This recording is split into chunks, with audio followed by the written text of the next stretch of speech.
Welcome to the Art of Lifting podcast. Today I'm joined once again by Millie. We're going to just have a bit of a kind of relaxed chat through British Open. We haven't done a recap on this channel. If you haven't already, go listen to the British Open recap that I filmed with the Barbells and BS podcast. We went through all of it. But I thought we'd do a little bit of a recap about it just from like lifter experience, obviously spectators and stuff that we were both there that weekend, just very brief. And then we're going to talk through your news about maybe moving weight classes. And obviously we've done previous episodes on things to do with body weight within the sport, and also burnout, because we both struggled with that this year. So just to relax, chat through it all. And I thought it'd be a good place to start, maybe just talking about how you found the Open this year. So you did your first British Open last year at Wolverhampton. And then obviously this year was the NEC at was it Fit Expo, Fit Fest? Fit Expo. Yeah. I've got no idea. As you can tell, I paid a lot of attention. Anyway, yeah. So how did you, like overall, obviously you don't have to go into too much detail, how did you find this year's British Open as a whole? I think it was obviously really cool to have it at the NEC. Obviously, like being at Fit Expo as well, like there were so many different kind of events going on. We had like rowing, we had weightlifting. What else do we have? There's something else. And there was like some ATHX games. So like, was that high rocks? I don't know. So many sports. So it was cool for powerlifting to be kind of in like a big space like that. Like I think the whole point in doing this was to kind of bring more light to it, and it definitely felt like it was the right venue for that. I think as well, like the warm-up room like was really cool. Like it was quite big. It was really just like spacious. Like it didn't feel like what it felt like last year. I know they changed it around for juniors, but yeah, there was just so much more space this year. I felt like even with the two platforms, because like that was my second time doing a two platform meet, and the first time it was fine, so I wasn't too like apprehensive about it. But like also this time, like I felt like it ran okay. And then yeah, like obviously the seating area was bigger, which I thought was like really cool, because I did spectate for bits as well, just to be able to, I don't know, not panic, because I know at Brits last year there wasn't quite like enough room for everyone. So those are probably like my more positive things. I think, you know, like it's very like individual experience and stuff, but I certainly found that although I felt like the two platform system worked, it was very like overwhelming in a way that when you stepped out onto the platform, no matter how locked in you were going to hear the other MC on the platform and kind of like whatever was going on there anyway, because it just was so close together and so much going on all at once. Like it wasn't like, you know, you had like flight A next to like flight D like lifters. It was like, okay, you've got the best 76ers here, you've got the best 105s there, like everyone is like getting hyped, like it's a lot going on at once. So for someone that gets overwhelmed quite easily, like I'd say that like that maybe wasn't like my favorite part, especially because like obviously British Nationals is meant to be, you know, kind of like the biggest event on the BP calendar throughout the year. I feel like with the extra money that we've paid this year as well, that kind of going out there and having like an experience where you have to kind of share that with another lifter doesn't quite sit right in my head. Like I understand why they did it, because it's efficient, but like I don't know. But so that didn't really sit well with me. But yeah, I don't know what you thought about that. There's loads of other things I could talk about, but I'll let you speak. Honestly, I completely agree. And as a self-proclaimed easily overwhelmed lifter, I get very overstimulated. Like even going training in a gym, because I'm so used to obviously being alone in my garage, yeah. I get overwhelmed very easily when it comes to lifting. And when I feel that, I really struggle to actually like, I think the only way I can describe it is I kind of struggle to feel my body properly. Like I almost not forget what I'm doing, because obviously it's like second nature at this point, but I never feel like I can force as much power. And like, where like when I'm at home in the garage, like I can really feel like on squats, I can feel myself really pushing through my feet into the floor. I feel stable. I think that state of overwhelm on comp day or in another gym, I very quickly notice it when things get heavy, and it's like I almost can't feel things and I have to just trust that it's going to move. Yeah. And I definitely felt that for squats on the Sunday. But I think someone may have said something by the time we got to like the rest of the like bench and everything, because although I could still hear the MC from the other platform, the music had been turned down by the time we got to bench, and that made a huge difference, because the whole day on the Saturday, I was spectating in the morning, refereeing in the afternoon. It was just overwhelmingly noisy, and not in like a, oh yeah, we're going to hype everyone up. Like the music that was playing I don't like that sort of music anyway. I couldn't even tell you what sort of music it was, but like that wasn't heavy lifting music in my mind. And I mean, I heavy lift High School Musical. I'm not talking like it didn't have to be heavy metal or anything like that. Like it just wasn't really lifting music. It was more like clubby music, I guess, is how I would describe it. I'm probably gonna sound like a grandma not knowing how to actually describe the type of music, but House like music, maybe, I don't know. maybe I literally couldn't. I don't want to guess because I'll get it wrong. But I think that I struggled with. But I agree with you on the positives. Like the warm up room was lovely, like really spaced out. And the warm up room was also where you sat to wait to go on the platform, which I thought was brilliant, that we didn't have to walk anywhere. Yeah. It was all in one. Like if you wanted to just be in the zone out of the way the whole day, you could just stay in that warm up room. And even like nip into the toilet and stuff, the toilets were just like we were right near the exit to where the toilets were. So although it was like a 2-minute walk, you didn't have to see anyone. You didn't have to walk through the crowd. Whereas I think at Wolverhampton last year, you kind of had to go in the crowd to get to the toilets and stuff. And every time I would go like to the toilet before a lift or something, I'd bump into someone I knew and it was like, sorry, I can't talk, like I've got to go. Where there wasn't that so much this year. Yeah. And yeah. I think that was a big thing. I don't like 2 platforms anyway. And I said about this on the Barbells and BS podcast quite a lot. Like I get why we do it.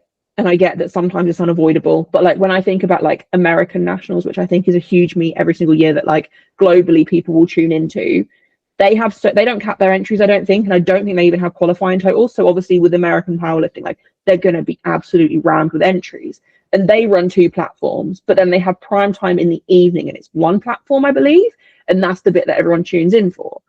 And I just think to myself, well, we've capped entries. We have the best of the best in each weight class. Why can't we find a way to do it? And one of the suggestions that was made on the other podcast was like, well, we could maybe do 3 sessions a day. We could do a morning session at like 6 a.m., 7 a.m. weigh-in, a midday weigh-in, and an evening weigh-in. And then maybe the evening session is like the 105s, 120s, for example, that's like super hyped up battle.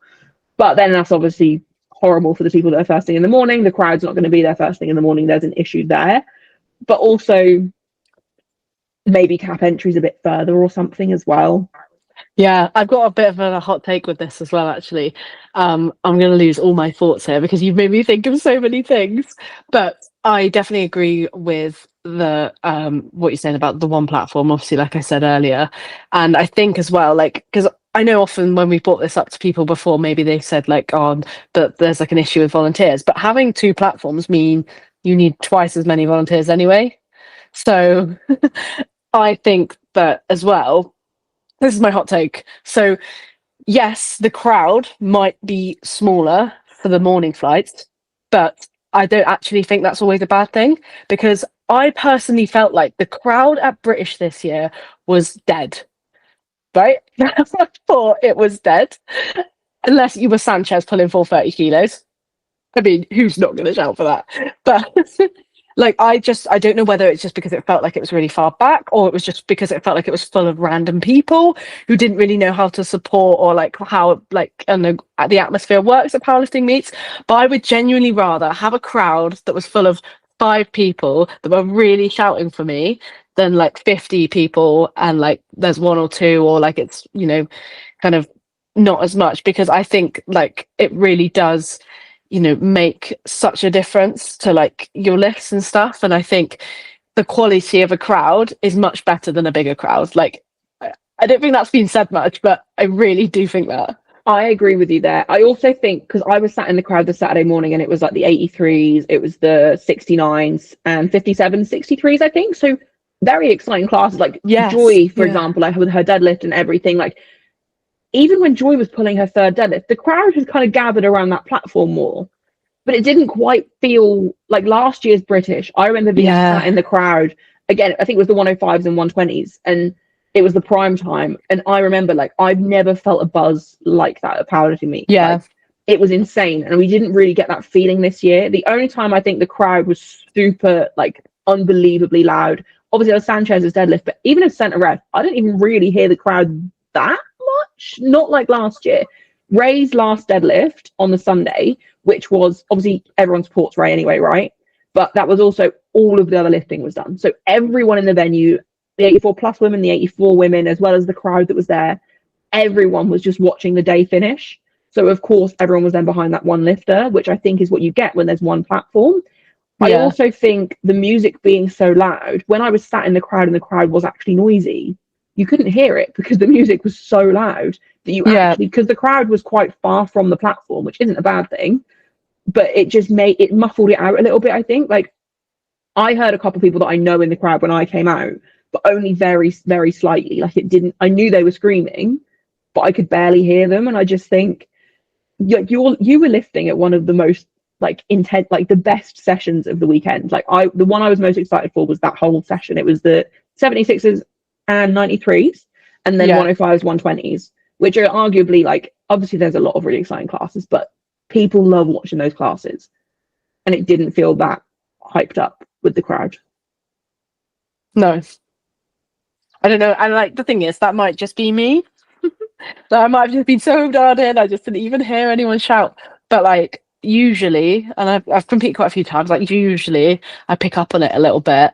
And I don't know whether it was just because there were so many people that just didn't know what powerlifting was, and that it just felt like that kind of outweighed like the people stood, because you could get up so close as well. Like I don't remember the crowd being able to get that close last year. Like I felt like we had more room in front of us.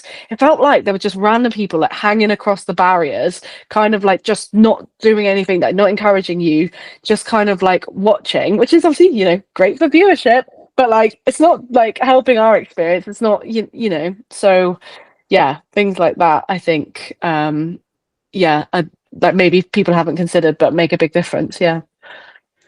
I think that's one thing I mentioned. Like, I really loved last year's at Wolverhampton. Like, there were issues with it, but overall, like, the atmosphere was Yeah. amazing. And I think it's because it was just a venue full of powerlifters. Whereas at the NEC, it was amazing. Like, when I was sat down watching on the Saturday, I remember when the 83s were deadlifting, and like we had like loads of the kids that were rowing, like literally like kids, like maybe 8 to 12 years old, were crowding around the barriers, which was for us really annoying because we couldn't actually see what was going on. But equally, it was like, this is why we're here, because we're bringing eyes into the sport. But they're Yeah. then crowding around the barriers, not knowing what's going on, which obviously is great that they're watching. But I think that also then takes from the atmosphere, because they're not going to be cheering and screaming for these people that are lifting. The crowd is that much further behind them. It does take away a little bit. So it's trying to find a balance where other people from other sports that are interested can come and watch and can walk past and be like, oh, this thing looks really cool, let's have a look. But also we need to be in a small enough space that you can hear the crowd. And like, everywhere you turn at British, you expect to see powerlifters and you expect to see that. And I don't think we had that feel as much this year. No, definitely. And I think as well, like, and I think you touched on this at Barbells and BS, but like just the like lighting, and like I specifically felt like last year the lighting in the like handling like area was so good because it was so dark and it just meant you could focus so much.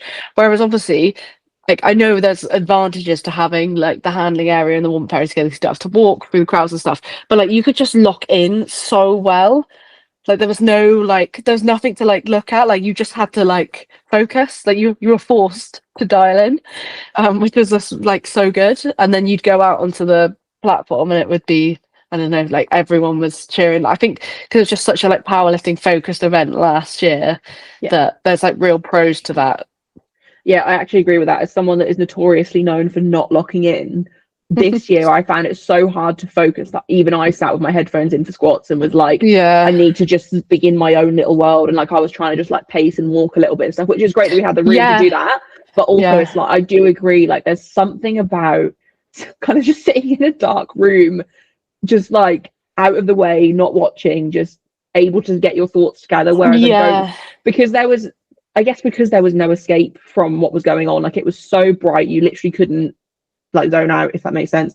The warm-up room being next to the waiting area was great, but maybe if there was like some barriers or something in the middle just to separate you a little bit more, something like that would have probably helped. But also, like, even with my headphones in, I could hear the MC, I could hear the music, I could hear everything else going on. And unless you have the best noise cancelling headphones ever, like it is quite hard to zone out in that moment. And I say that as someone that doesn't usually like to do that, but it was such an overwhelming environment, I think, that was something that I really struggled with. Yeah. And I'm going to say that's why I missed my second squat. Same.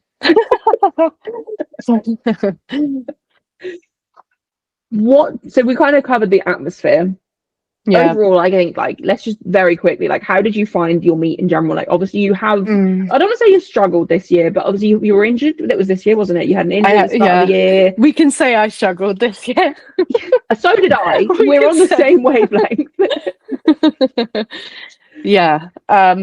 So yeah, on paper, definitely not the best meet I've ever had. Objectively, the worst, apart from the one that I literally bombed out at right at the start.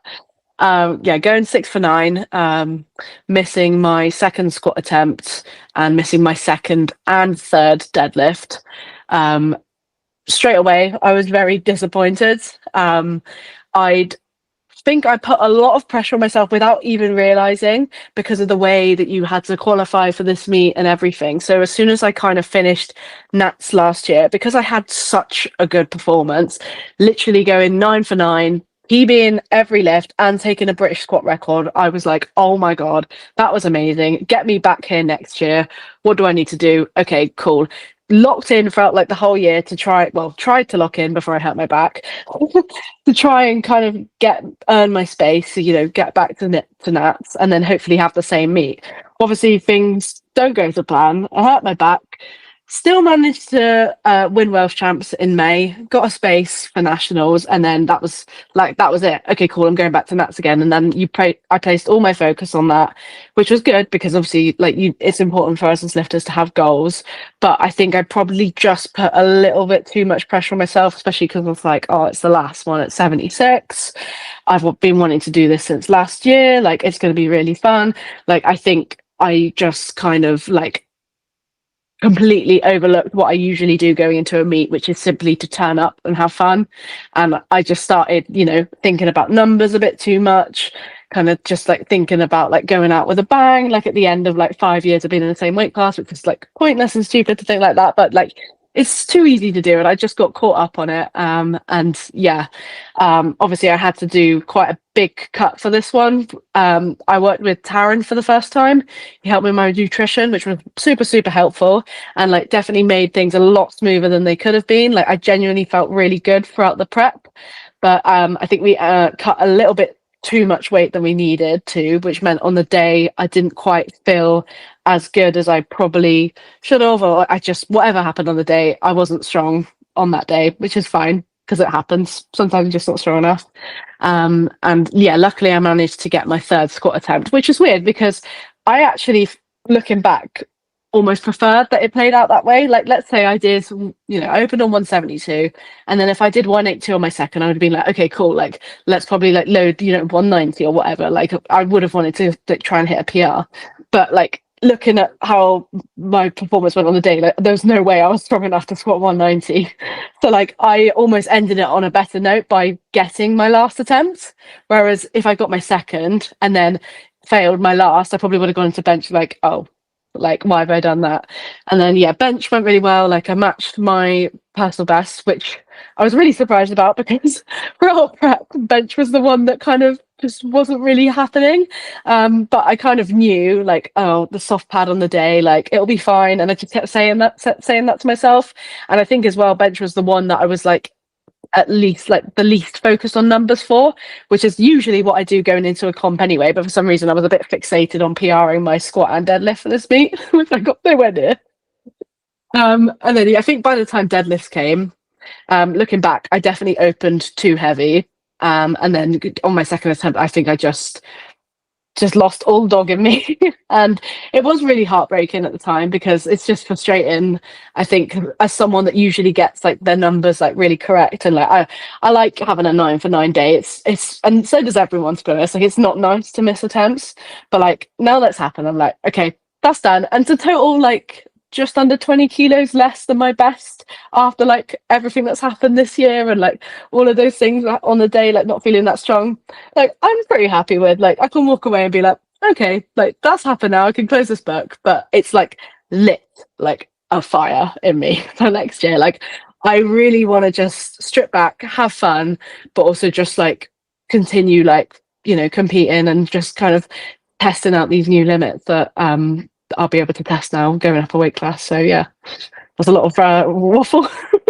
No, it was good. I think sometimes this is going to sound very cheesy, but I do like, because I didn't have the meet I wanted at British either. Like, I matched my total PB, so I can't be that mad. And actually, I had a really fun day, and there was no point during the day where I was super upset. Like, it was what it was, right?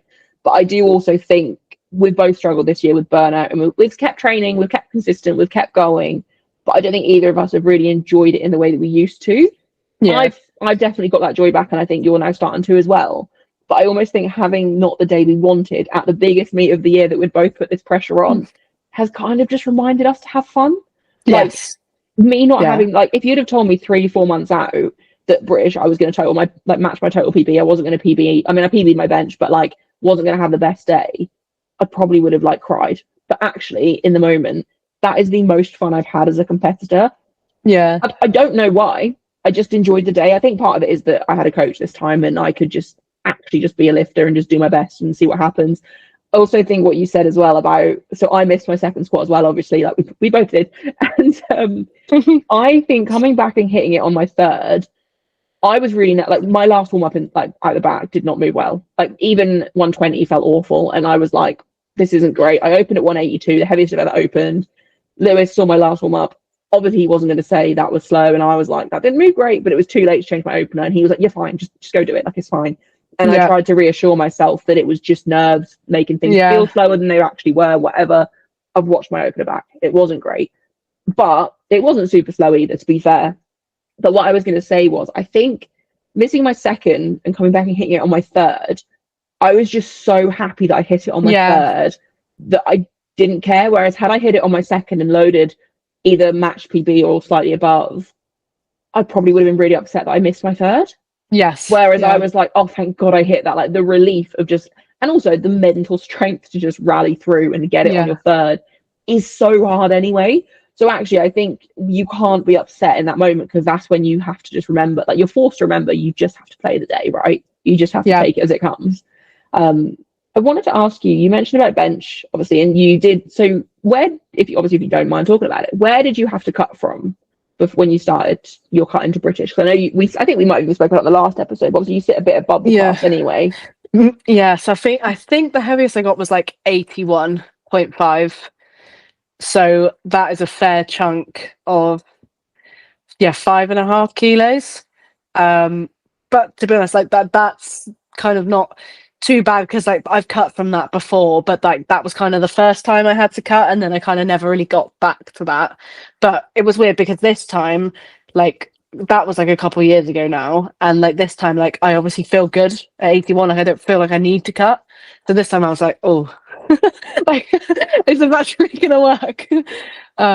Because it didn't feel like there was, I guess the best way to describe it is I felt like I'd gotten like really big really quickly before, whereas like sitting at 81 now, I'm like, cool, this is just my body. Like, this is what I'm used to. This is what I like. So it was a bit more like, oh, like, is this actually going to affect my strength this time? Like, how am I going to respond? So yeah, it was good to kind of work with someone like going into this, just to kind of, well, for me, I felt like it was going to take that kind of stress away of, okay, this is the last time I'm doing this. I want to be able to try and do it as best as possible, which I think was another pressure I'd probably put on myself. So yeah. Did you notice, like, obviously the typical trend is lose body weight, bench suffers, but obviously your bench went well on the day. I don't always buy into that. I think people exaggerate the effect body weight has. Obviously, if you suddenly dropped really quickly, your bench is probably going to feel terrible, right? But obviously you did it sensibly, you did it properly. Did you notice much of a drop off in strength with bench, or not really? Not really for up prep. Like, it was just consistently bad. Like, I just don't think I had the best prep for bench, but then it showed up on the day. So clearly I did. I think I was just probably feeling weaker than usual, maybe because I was like having less calories, but I don't think it like particularly dropped off. It was very consistent, but like consistently not good. So yeah.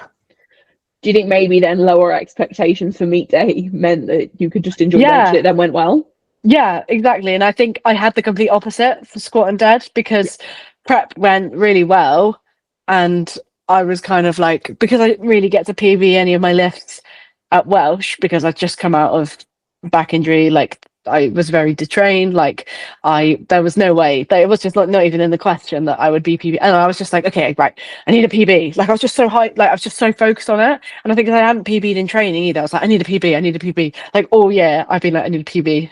So I think I just got carried away with the expectations and just having conversations with people that I wouldn't have dreamt about having like a year ago, like as a lifter. Like I never would have discussed like my numbers for the day or even like thought about them. Yeah. And then like I really found myself doing that this time, which I think, you know, like ultimately I wasn't strong on the day to lift the weights that I put into the sheet and stuff. But like I think, you know, having those conversations and doing those kind of things, like kind of I've set myself up for failure already just by having those expectations. Yeah. Yeah, it's a really hard thing because obviously you need to have goals, you need to be ambitious with what you want to do. I think when it comes to a competition, like I think like for me, I will set goals I want to hit in training, like, oh, at the end of this block I'd like to hit this, and I'll feel really good if I do that. But I think when it gets closer and closer to a meet, it's very much I'd like to be around this, but I'm going to open here where I know I'm safe to open and I can take X jumps to get to roughly where I want to be.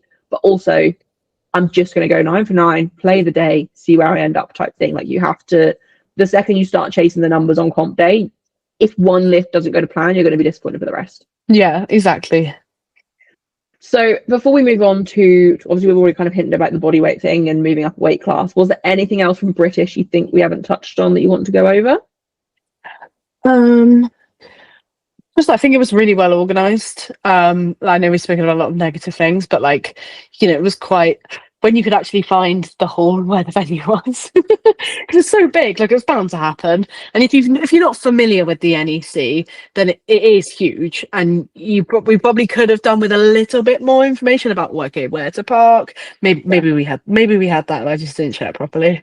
I don't think I think it would have been good to be told which car park specifically. They're all numbered. I mean, I got an Uber from the hotel, so I was but like if you I know people that drove and they had a 30-minute walk to their car because they couldn't remember where they'd parked. But even getting the Uber, like we got the Uber the first time and it dropped us to the completely other end of the venue and we spent 20 minutes walking from one end to another.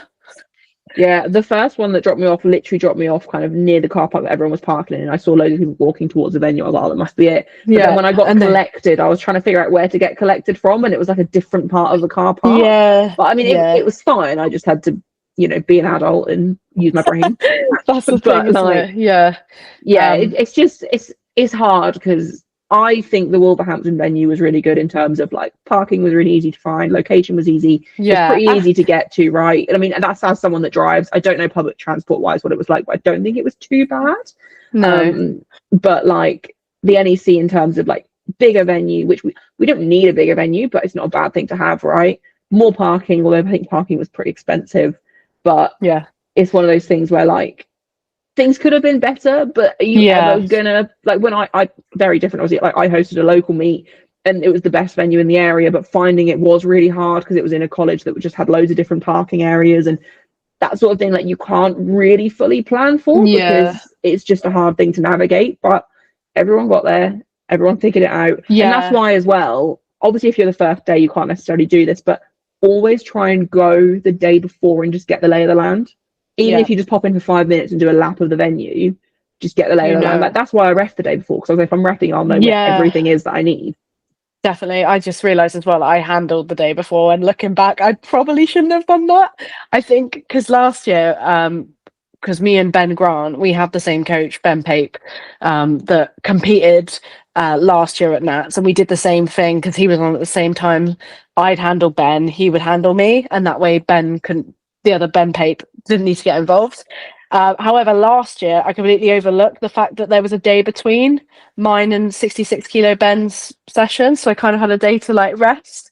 And I think I'm definitely not blaming my performance on this because I think it was mostly other things, but handling the day before, particularly given that it was like, you know, he was fighting for like podium spots and stuff, was probably not my smartest decision. I'm still glad I did it. I don't regret a thing, but looking back, maybe don't do that in future, Millie. It's hard. Like everyone said to me about why I was reffing the day before, and I was like, well, I want to watch, so I'll just you'll be here in the house, anyway. right? Like I'll be there and afterwards I was like, okay, no, I am pretty tired, like especially with the music. I was literally screaming the commands, like I felt quite tired, but then I was like, actually no, do you know what, I went home, or back to the hotel, had a really nice like hot bath, got in bed, and I slept really well because I was exhausted and I went to bed really early. I was like, actually, had I not done that and I'd just sat in the crowd, I probably would have felt a bit more buzzed rather than tired and struggled to then like switch off that night.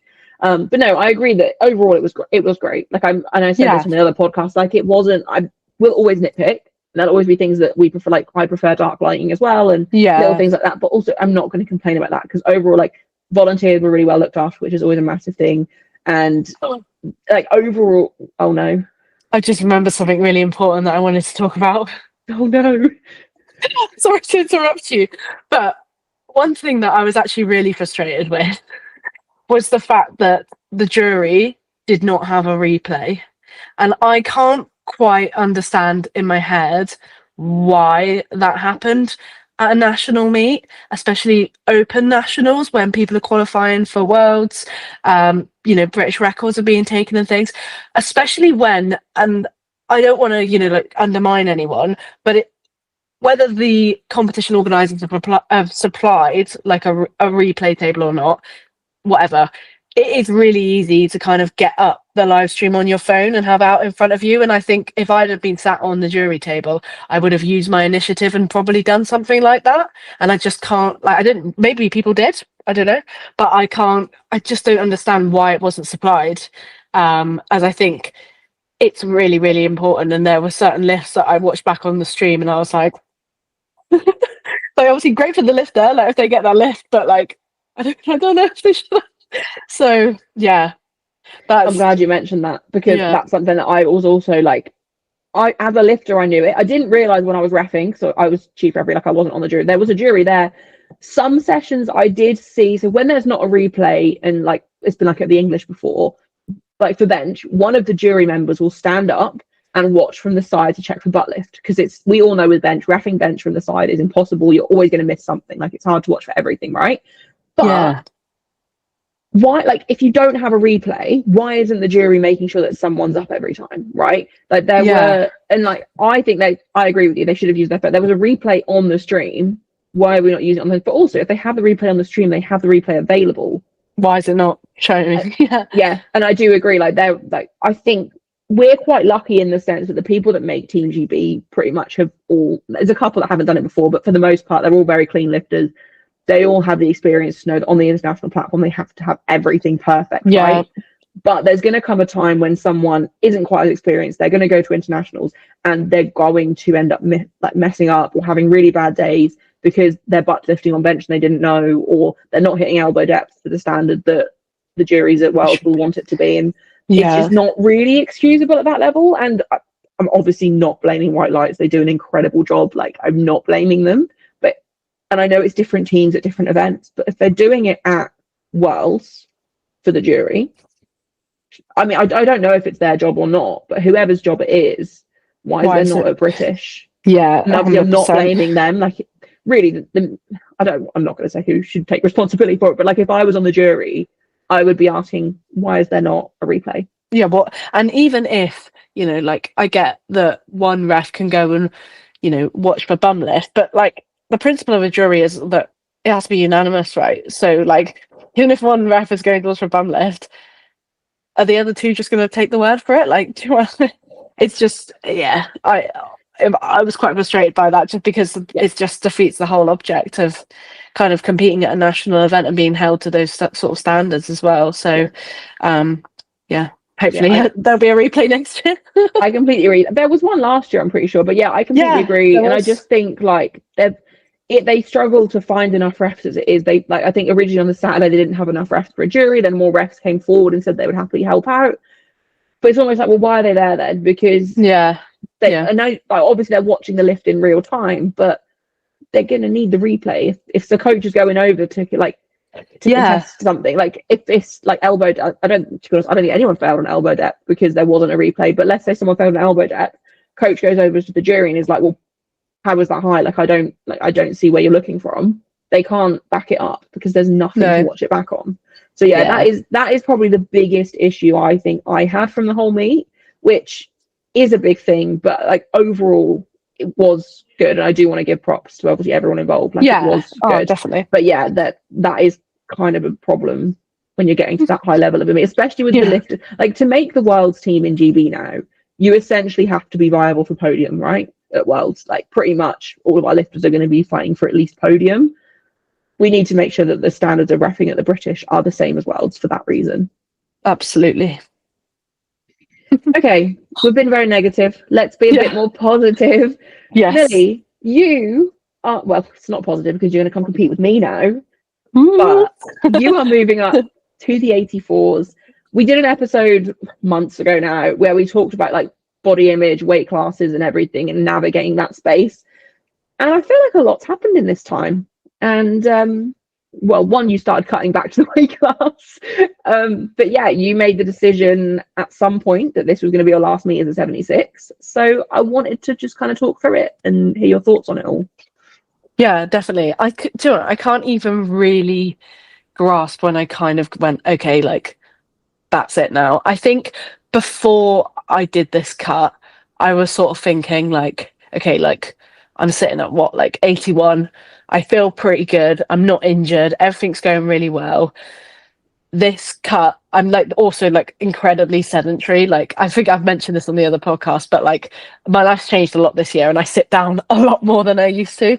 So like cutting isn't just like a walk in the park now. Like it's been a lot harder. And like I knew that this time after doing Welsh as well, that this was going to be the hardest cut. And I was like, okay, like I'm probably going to go up after this, purely because as well, I could feel myself really dreading the cut. And like, I want to enjoy every aspect of powerlifting. Like, you know, it's not enough for me just kind of like being able to do squat, bench and deadlift. I want to be able to do squat, bench and deadlift and go home and have a pizza, make some fun reels and like have a good night's sleep. I don't want to be like, okay, squat, bench, deadlift, then home for 10k steps. And then like you know, all those things are really important. Like it was putting too much pressure on my life and then was affecting things within my life that weren't good. And I think it wasn't even when I started the cut, it was probably just before I was like, okay, I'm probably going to go up after this. Like I didn't really confirm it. I was just like, I'm probably going to go up after this. And then I think it was like a couple of weeks into the cut, I'd kind of written it down on an Instagram post and I was like, right, that's it. Like I put it out into the world now. Like I'm going to go up. And like, I know it's obviously only been like a couple of weeks since British, but I honestly know like that this is genuinely the best decision that I ever could have made. Like I think I touched on this on the other podcast, but when I first started lifting, I was only about 71 kilos, but I never ever wanted to go down because I just wanted to get stronger and feel like bigger and stronger, like all those cool things. And I think, you know, I'm at that point now, you know, with the body weight that I sit at, where I can feel my strength plateauing a little bit. And I'm like, right, like this isn't Millie, this isn't the point. It's time to carry on eating food and like enjoying the sport and getting stronger. Cause like, that's my whole reason why, like, you know, I'm not like mentally very competitive at all. Like genuinely, I just want to do better each time. And to be able to do that, I like know that I need to just commit to competing at my body weight, like not necessarily like bulking or anything. Like I never want to track my calories again for a very long time after the last 8 weeks, but I just want to be able to enjoy my food, lift some weights and get stronger. And yeah, I'm really excited about it. Like, I think, you know, it's going to be daunting, like at some points, because like, it's just like, you know, there's going to be a time where I do go over 81 and I'm sat at 82 and I'm like, whoa, I've never seen this number before. But like, I think it's going to be like in the most part like really positive, not just like for me but like other people around me and like people that follow me and stuff, because like I've always been about, you know, kind of, you know, doing the right thing, and I think this is like the right thing to promote and do. And yeah, I'm really excited to just get stronger, hopefully. I'm sure you will, but you're completely right in that this is something that I think should be promoted more, and it is something that should be talked about more, because like I think as well, the misconception when you say, okay, well, I'm going to go up to 84, that doesn't mean you're going to weigh 84. No. You might actually find that you're walking around at like 79, 80 kilos for the next year. And you're like, okay, well, I'll just stay here for a bit. And I think, yeah, I don't think this will probably happen with what you've said and how you like your mindset is. But one day you might think, actually, do you know what? I preferred how I felt at 76. I'll cut back down. Yeah. Like it's not a definite forever decision. But I think you'd be doing yourself a disservice and your life as well, your quality of life and like your social life and everything, if you were like, no, I'm going to stay at 76. I'm not going to let myself sit that heavy again. I'm going to force myself to track my food every single day to say weigh like 78, 79 at the most. Like, you'd be missing out on so much, as well as like your training won't feel as good because you'll be stressing about all these other things to fit in. Yeah. And I think people often don't take their lifestyle into account. Like, I think I'm guilty of that, in that like I've been sitting around like 87, 88 kilos probably for the last 2 years now. And I do genuinely feel quite heavy and unhealthy at this body weight. But my life is also pretty sedentary. Like, I do a long dog walk every day as a minimum, but generally when I'm not out walking the dog, I'm sat still or training. Yeah. Like, that's all my life is. And it's like, yeah, I could sit here and say, oh yeah, I'm going to cut and I'm going to commit to this. But for me, I know if I'm committing to 12 plus K steps a day, that's going to be something that I'm then stressing about fitting in. And it takes away from your quality of life, which also will take away from your enjoyment of training as a whole, which, as we've kind of alluded to with how we both were at British this year, it will also take away from your progress, because if you're not enjoying it, you're going to stall sooner than you think.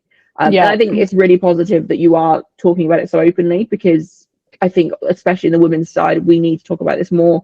And I think for some people, I think we might have even said this before, like, moving up from 76 to 84, I think can be quite a scary thing, because when you get to 84, like, where do you go next? And like, as an 84 kilo lifter, I think that sometimes I'm like, well, I mean, my frame I don't think would hold very well if I was weighing in the 90s. Like, I just don't think my joints and stuff would like it. But I often think to myself, I have nowhere to go. Obviously I could go up, but if I want to be competitive, if I went up, I'd have to commit a lot of weight gain to then do well.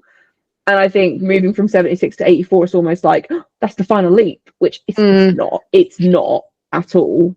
But I don't know if that's something that's crossed your mind as well. Oh, 100%. Like, the amount of times I go like, oh, I wish I started as like a 57, but like, there'd be nothing of me if I started as a 57. So yeah, like, I think as well, like, when, and I know you've spoken about this before on another podcast, but like, when you're in this for the long run, like, I'm not here to just compete for 5 more years and then like give it up. Like, I want to be doing this for a very long time. And if, you know, after 5 years, I'm already committing to like, you know, going up a weight class, what's going to happen in 5 years time? Like, you know, it might be the same thing. And then in another 5 years time, it's like, you know, it's trying to like roadmap that. But then I think, you know, you almost have to take a step back. And I didn't touch on this earlier, but I'm literally not going to weigh myself now until my next comp. And if I weigh in at 85 kilos, that is completely fine with me. I don't think it's going to happen, but like, I want to detach myself completely. Like, I've genuinely put my scales in someone else's house because I don't care what I'm weighing. Like, it's just, we're so fixated on it, like you said.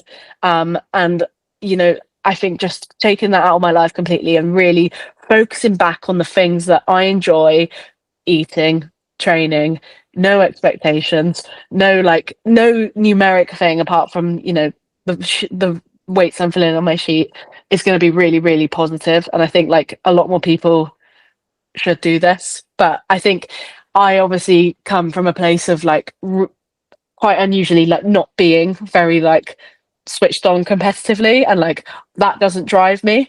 And I think, you know, like for other people that's quite hard to like kind of understand. And I think I can understand why people do cut. And obviously I've cut for the last, you know, 7 or 8 meets, you know, and that only started really because I wanted to get stronger. And you get to a point where you can sit a few kilos above your weight class and just do a small gut cut in and feel stronger. And then it gets to a point, doesn't it? So I think, you know, it's all about, you know, it's an individualized thing, isn't it? And it's assessing what the right thing is for you and stuff. But honestly, like, I don't think I've mentioned this either, but I'm already competing again in February just because I'm really just excited to just compete at my body weight.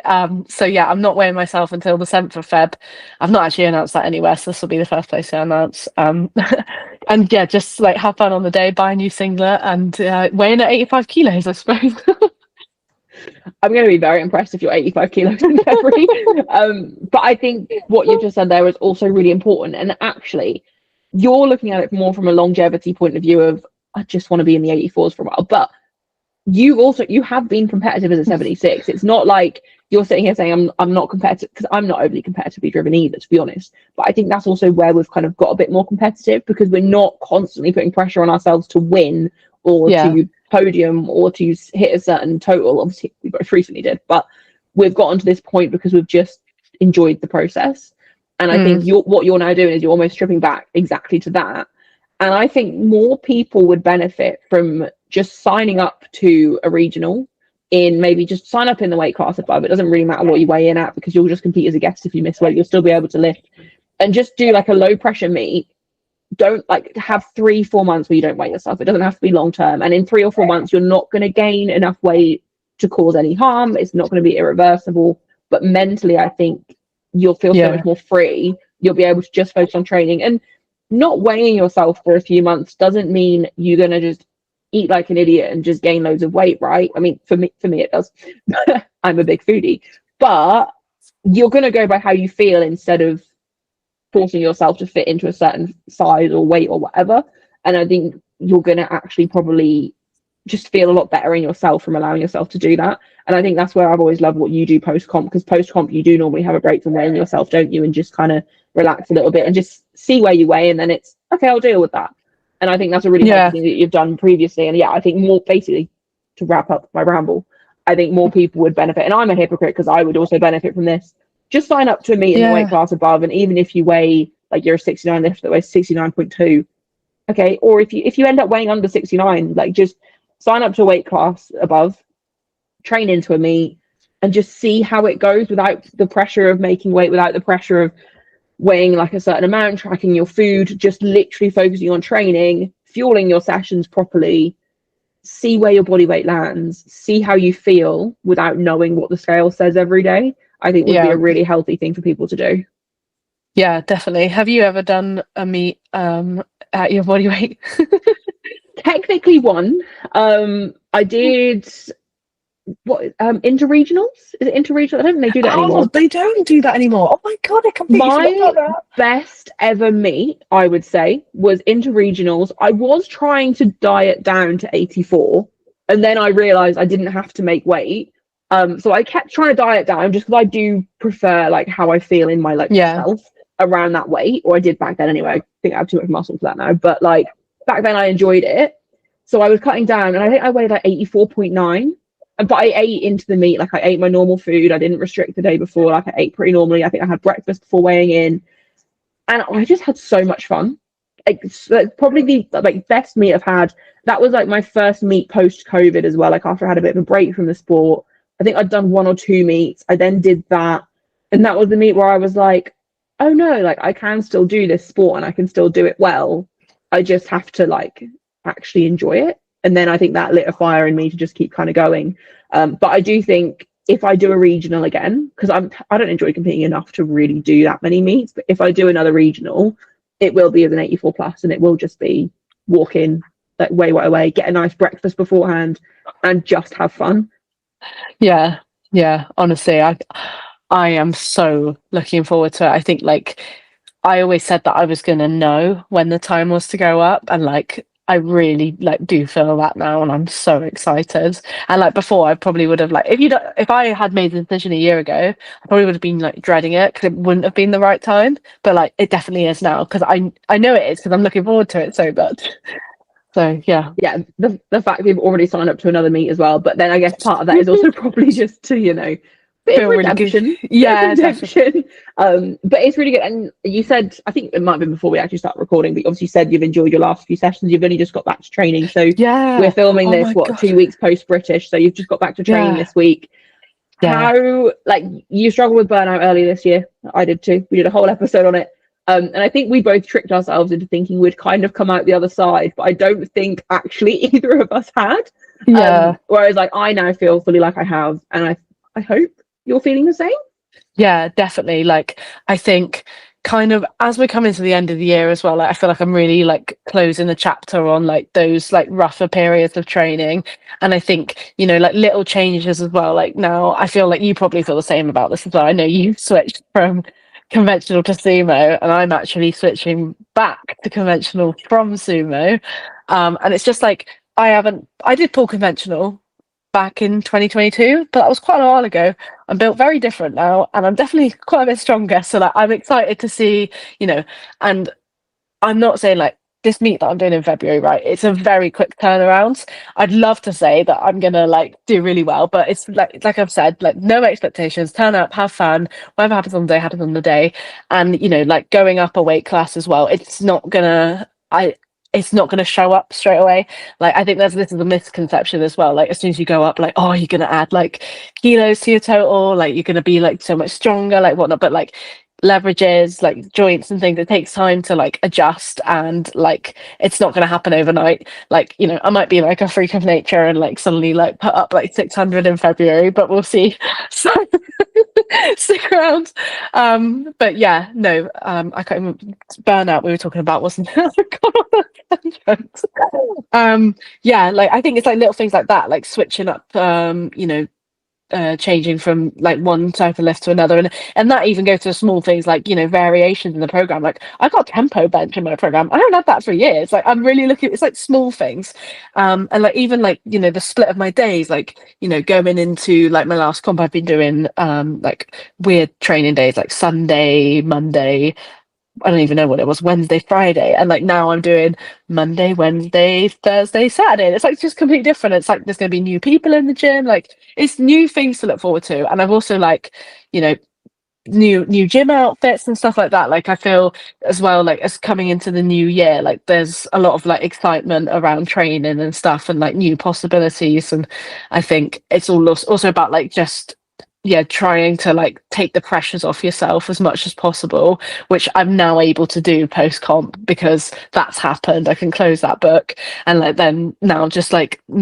focus on the new one and focus on just taking each session as it comes, like just trying to show up and enjoy it for what it is. And it is a hobby at the end of the day, and if I'm not enjoying it, then what's the point? Yeah, no, there's loads there that I want to cover. Well, I'll definitely forget parts. So, yeah. Obviously you said about how you've gone to conventional from sumo. I switched to sumo. I think I started doing it after powering through that I did, which is a regional I did back in May. And I was like, I'm so tired of my deadlift being terrible. Like it's way behind my squat. It never shows up. No matter what I do, it's awful. I'm going to just add sumo as a secondary day and see what happens. And I remember people being like, you're just being reactive. And I was like, no, my deadlift hasn't PB'd in like 18 months and I'm not even close to it. Like something needs to change. And so I just like slowly started doing it. And I realized like my most fun session was my Saturday SBD, not because of squats and bench, but because I was always looking forward to doing sumo. Whereas during the week, I would do my conventional deadlifts. And I think it was also an SBD day. And by the time I got to conventional, I was tired and I didn't want to be there. And obviously I've had a work day and stuff during the week, so that will impact it. But there was no excitement for conventional. And then when I started working with Lewis like months later, he wasn't overly convinced on whether I should switch or not. And I had like 2 blocks to prove to him that I should switch. And as soon as we made the decision to switch, like I look forward to deadlifting now. And there's only so much you can change in powerlifting, but it's the same thing about different variations. Like Lewis, when he started coaching me, it wasn't a massive change to what we were doing because we weren't that far out from British, but the weekly structure changed a little bit. He'd shifted stuff around. Like my first day of the week is now like a secondary bench day with like long pauses in, and then I have like squats and deadlifts the next day, which is quite fun rather than just doing a full SBD day. And since British, we've changed my training days around. So like I now train on a Sunday and I've pushed all my days back so I can have Monday as a rest day. It's my busiest work day. And it's like the novelty of just that slight change to my week is just making it more fun. Yeah. It's such a small change. And again, the overall structure of my week hasn't changed that much, but just seeing those little changes. And that's actually also where I think having a coach has helped, because normally I'll get like 2 weeks out from my next comp and I'll be like, right, what do I want to change post comp? And I'll already be writing up my next block to start as soon as comp finishes. But this time it's like whenever I've had clients say this to me before, like anytime you get a new block through, there's this bit of excitement, because although you know what you're going to get pretty much, there's just that little bit of excitement of any small little tweaks being made and someone else making the changes. Whereas before I'd be kind of excited for what I was giving myself, but also like it wasn't the same level. Whereas now I think I look forward to those end of blocks. So I'm like, oh, what am I going to get next week? Although I can probably predict what I'm going to get. It's like a little bit of extra novelty, if that makes sense. Yeah, definitely. Absolutely. I had a few notes I wanted to go through, but I think to be honest, I think we've covered most of the things I wanted to talk through. I think for me, like something else that helped my burnout, just in case anyone is struggling with it, which hopefully they're not, was actually, this is going to sound bad, but it was actually taking a step away from the podcast a little bit And not just the podcast, but because I took a little bit of a step from the podcast. I mean, it was mostly also because life was just crazy busy. I took a little bit of a step back from following powerlifting quite as closely, and I didn't even realize I'd done it. But I remember, like, leading up to British and stuff, like, I realized I hadn't been really watching anyone's training in depth. Like, I used to see everyone's lift and I would notice them, and I wouldn't remember everything I saw, but like high level lifters, I would know roughly how their training's been going on. Like, I'd watch all of, like, any that post on YouTube, I'd keep up to date with. And I felt like I wasn't listening to as many powerlifting podcasts myself, and I wasn't as kind of up to date with things, like, as a fan, I guess. Which, if you'd have told me that at the start of last year, that I'd be like taking a step back from listening to all of that content, I would think you were crazy, because I was like, no, I love it. Like, I always want to listen to it. But I think it allowed me to, kind of what we've kind of mentioned before, remember what I loved about the sport for myself. Rather than, like, I think there's a difference between being a powerlifting fan and loving powerlifting as a powerlifter. Like, there's a big difference. And I am obviously both. Like, I wouldn't have started this podcast if I didn't love both, right? But I think having a little bit of a break from it is exactly what I needed, because now I'm, like, excited to get back into it, because I've found my love for powerlifting as an athlete again. So now I've found it as a fan again. Yeah, definitely. Like, I feel like that as well a bit with just like Instagram in general. Like, I really took a break, not deliberately, but just from like posting as well. Like, I just found that like I wasn't enjoying it, and like it probably was like not helping with my training either. And I felt like I was like forcing content out rather than just kind of posting what I wanted. And like, just having that break as well has created so much more excitement in terms of like, now that I'm enjoying training, okay, let's try and get back into like posting and like share this enjoyment with everyone, because it'll probably make me even enjoy it even more. So yeah, it's like important to step away from things when you feel like you need it, even if they are, you know, what you'd usually identify with. I guess, like, you know, just because it's something that you're used to doing doesn't mean you have to carry on doing it. Yeah, it's like, I think the podcast for me is a really good example, because whenever I film a podcast episode, like, every single time I get off the call and I'm like, oh, I'm in such a good mood, I really enjoyed that conversation, like, I had a great time. But then it was like, I didn't want to take a step back because I knew I enjoyed doing it, but I was also like, okay, but you're so hyper focused on powerlifting as a fan, you're not enjoying it as an athlete. And like, I would book in calls on training days, and then it'd be like, oh, but now I have to train. It's like, no, separate, prioritize training. Like, I've like, especially with coaching and stuff being busier than ever, like, I book in my calendar my training time, and I'm like, non-negotiable, you're not working in these hours, like, you are training here. And I think that's really helped me. And I think, just taking a step back and identifying as the athlete again and enjoying the training side has just been so important.